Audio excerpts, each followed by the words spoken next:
Hello, and welcome to Cheers. That's one woman's opinion. I'm your host, Carolyn Knowles.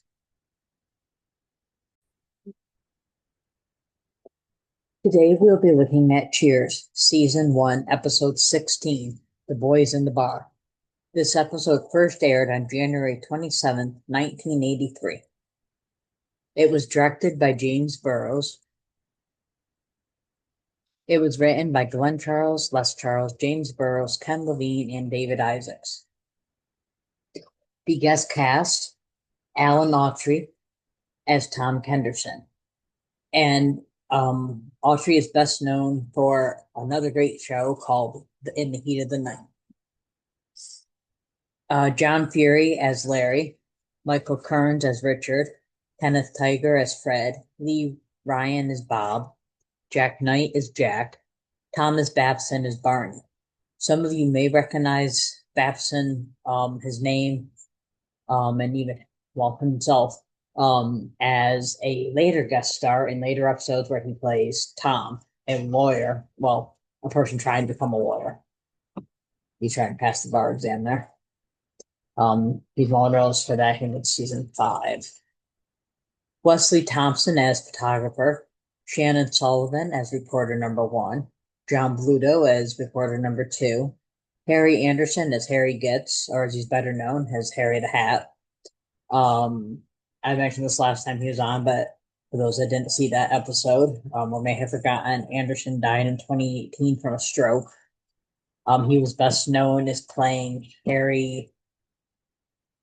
Oh, brain freeze. I forgot Harry's last name. Oh, Judge T. Harry Stone on Night Court in the 80s, which is actually why he ended up leaving. He was a regular on this, not regular, sorry, a semi-regular. He made multiple appearances. And then he got his own show, Night Court. Before that, he was actually on Saturday Night Live doing magic tricks. He sometimes appeared on that. And later in his life, he was on another show called Dave's World. Very talented man, very good magician.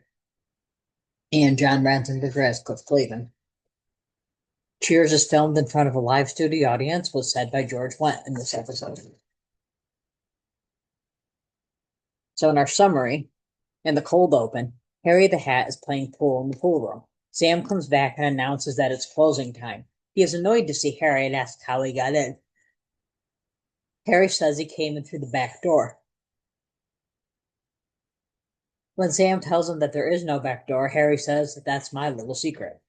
Diane tells Sam that anyone with half a brain can see through his petty little scams and tricks, and then Sam leaves. Harry starts to cover the pool table, but Diane takes over. He offers to save her some stubs by taking the check to the bar to pay Sam. Diane hands it to him. Sam tries to get money from Harry as he's leaving. Harry said he's already paid Diane, but Sam does not believe him. Harry yells, Diane, can you tell Sam it's covered? Diane yells back, it's covered. I love this little thing here. After she insults him, saying anybody can see past his petty scams and tricks, and then Harry successfully tricks her by trying to get her to cover the pool table, and then having her say it's covered. Love it. Sam shrugs as Harry leaves, where everybody knows your name plays. The only thing I thought that could have been better with that scene would be if after Harry left before the theme song played, would be if somehow Sam talks to Diane and finds out, oh, he didn't pay. Diane realizes she got tricked. Because at this point, she doesn't know. So it's not, I mean, we know as the audience, but it would have been great to see her realize, okay, maybe it can't see past him. That would have been awesome. But anyway, after the theme song plays, Diane comes in and tells everyone that she spent 5 hours in a sensory deprivation tank. Carl asks, your room? Diane fails to notice what's going on in the bar as she claims that she's learned to be more aware of her surroundings. She suddenly notices something and asks about it. Cliff tells her it's a book promotion party. And at this point, Diane asks how that can be in a place that nobody knows how to read. As much as I think Shelley Long does an awesome job, obviously, as Diane. I mean, she's been MVP a million times on these episodes that I've done. But Diane herself, seriously, could use to be knocked down a few pegs because that ego verse. Sam Sam says that his old roommate, Tom Kenderson, wrote an autobiography, and Sam is in it. Diane is unimpressed by another jock book, so she calls it. Sam tells her this one is different. However, he didn't read it because an emergency happened last night who was named Sherry. Diane speed reads the book. Coach tells Norm and Cliff that he loves Tom. He says Tom did things like leaving dead animals in Coach's locker, but Coach says that he got Tom back because one day Tom crammed Coach into a clothes dryer and Coach pulled up Tom's socks over his spikes. Coach then adds he saw the guys laughing from the dryer window. Another great scene. I actually can picture Nicholas Calasanto, Coach, spinning in a dryer in my mind, and I can just see him looking out the window, um, and seeing everybody laughing, and he's laughing on the inside as he's spinning. Yeah, I could see that all in my head. I love that. I can't often visualize things, but that one I can visualize. Tom enters and hugs Sam. He introduces Carla, who throws herself onto Tom. She yells, "I love you, Tom Kenderson." She gives him a piece of paper with the numbers and quotes from past lovers. Tom asks Sam if he's read the book. Sam says he didn't, and Tom is disappointed. The press conference starts. Tom calls Sam up. Tom tells them that Sam was in chapters 7 through 9. The woman reporter tells Sam he must have been surprised when Tom wrote about coming out of the closet. Sam asks if she meant about that time in Detroit. Sam must be very dense because I looked this up and the phrase coming out of the closet came out in the 1960s. So we're now in the 1980s, and he still doesn't know what that's referring to, or if he's in a massive denial at this point. Not sure. But then again, Sam's not the brightest light bulb, is he? Norm says, "Yikes," as the barflies get up and move away. Sam asks Tom if it was a joke. Tom says that he wanted him to read the book because it's still hard for him to tell people from the old days. Sorry, my nose, I have allergies. Another reporter asks Sam about the fact that Sam and Tom used to do everything together. Sam denies it. Diane says to Sam that there's an emergency in the pool room. The pool room table has holes in it. Diane's not very good at thinking on her feet about these things because the first pool table has holes in it. But she did her best. Gotta give a kudos for that. Sam, overcompensating, tells reporter, "Some chick wants to see me. I can't get rid of them." I like in this scene because he then tells Diane, "Thank you for getting me out of there before I made an ass out of myself." And Diane replies, "I was fast, but you were faster." Sam tells Diane that Sam should have told him. Diane reminds him that Tom did want him to read the book. Sam says that Tom was a hound. Diane explains that was covered in the book and shows him the paragraph. Sam reads it, and Diane asks him if he understands now. Sam tells her, "I don't know. I've only read it once." Diane tells him that Tom was denying who he was, but he's no longer doing that. Sam says that he should have known because they were at a bar once, and and Tom requested the show tune. Keeping those names themselves, I apologize. Of course, there's parts obviously that don't age well. This whole requesting a show tune, implying that anybody in theater, males, are automatically gay, which makes no sense if you think about it. Obviously, a lot of them are. But to assume that everyone who likes show tunes or is in theater gay is stupid because, well, it's just not true. I know because I've done theater and I've known straight men and gay men in there. He tells Diane, "Guys should be guys." Diane tells Sam that Tom is his friend and the same guy he used to tinkle off the balconies with. Sam says life was simpler back now.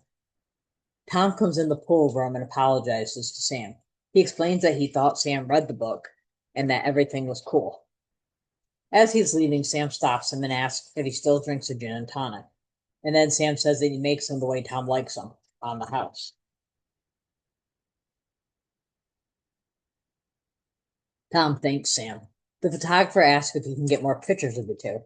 Sam agrees. As they are getting their pictures taken, Norm asks where the photos will go, and the photographer says in all the local newspapers. Norm says he's afraid that what happened to Vito's will happen to Cheers. The other men exclaim, "Uh-oh." The gang is looking at the picture of Sam and Tom in the newspaper. And I'm not sure. I'm trying to figure out tell what paper it was. It looked like it said Boston Herald, but I'm not sure. Actually, it looks like Boston Herald Tribune. So I think they may have combined the Boston Herald with the Boston Tribune and made it a non-existent paper, but I'm not even sure about that either. Maybe there's a Boston Herald Tribune. I don't know. Or maybe there was then. But that's what I was trying to figure out, and that's what I got. So anyway, Sam comes in and Diane tells him that she's proud of him. She tells him he is taking great strides in your development as a human being. Sam tells her that other women have said the same thing to him. He asks Norm. He asks Norm what he was saying about Vito's pub. Norm tells him it was nothing, but Cliff says that it's best that Sam hear it from them. Norm asks Sam if he knows about Vito's pub. Sam says that it's a gay bar. Norm says that it wasn't always a gay bar. But Vito let a group that he refers to as Gays for the Metric System hold a meeting there. I love when Norm's trying to think of the group and he just is like, Gay for the Metric System. Like the dumbest possible group name possible. I mean, I guess it could have happened. I don't know. But it seems like kind of silly and I love it though. And overnight, it turned into a gay bar. Sam does not believe Norm's story. Diane tells Norm and Cliff that they're talking about gay guys like they are ogres. She says that there are gay people in the bar all the time, but Norm doesn't believe her. He says he can spot a gay man a mile away. Diane asks him, okay, are there any gay men in here now? Norm stands up, looks around, and says, no, they all appear to be straight, too ugly to be gay. Diane informs them that actually there are two gay men in the bar. They told her they were gay and appreciated what Sam had done. The men start suspecting each other and everyone else of being gay. Then two men order beers. They tell Sam they saw his picture in the paper, and one of them says that he's not a baseball fan. Norm points out that they want light beers. Coach tells Sam, those two men look okay. Sam says they are okay. The barflies decide to test the two men out. One of them yells, hey, look at the bazongas on that babe. And the men they suspect do not pay attention. Then we later find out from Coach that it's actually Lauren Green from Bonanza that they're watching because he says, I didn't realize Lauren Green had bazongas. Diane declared, this is an medieval. Cliff says, it's time for the Benito bout. I don't know if Benito and Benito are real boxers or if he made those names up, or I should say if the writers made the name up. I don't actually know because I know nothing about boxing. I know like your really big names like Muhammad Ali and like Tyson, George Foreman. But this Benito I've never heard of. So not sure if it's real or not. But anyway, one of the other men adds that it should be a blood match. Diane sarcastically says, they're not watching. Let's string them up. Carla asks what they're going to do about them. Diane asks if she is prejudiced against gay men too. Carla says she's not crazy about them because she has enough competition from other women. Another man comes in and hugs the two guys that they suspect are gay. Norm tells Sam, Ferns, Sammy, Ferns. The barflies decide to leave Cheers to go to a bar called Clancy's. And Norm tells Sam they'll return in a few weeks to see if a single woman will still be harassed at Cheers. Sam can't believe they want to leave. Diane tells Sam he has great friends. She says Sam made a bar where they can feel like they belong, and now they want to walk out. Diane suggests then that they go to the back room to discuss it. Cliff suggests that Sam asks the two men to leave. Diane says Sam wouldn't do that, but Sam's not so sure because he doesn't want to lose his regulars. Carla tells him that if Cheers becomes a gay bar, Sam will have to hire an all-male waiters. She then makes her belly seem to say, I'm hungry, I'm hungry. Sam thanks her for keeping her emotions out. And I love this because then Coach replies that he thinks it's a trick that her stomach, where the babies are obviously not talking. But I like how he thinks it is. He's not sure. Norm says they all agree that if Sam has the two guys leave, they won't go to Clancy's. And Sam agrees. He asks Diane what to say, and she tells them to say, hello. We're a bunch of sniveling bigots, and we don't care for your kind. Cliff says, that's good. I like that. Cliff is such an idiot. John Ratzenberger does it well, but Cliff's such. Sam goes over to the two men and introduces himself again. They say they remember who he is and ask him what the problem is. Sam says, there is no problem. He gives them a beer on the house. The barflies are upset. But Sam tells them, those guys are staying, and if anyone else wants to leave, it's fine. And then he goes to his office. Norm says that desperate times call for desperate measures. He then tells Coach that it's time for last call. If you're not familiar with VARs, which ironically I'm not, but because I've seen the show so much, I learned about this.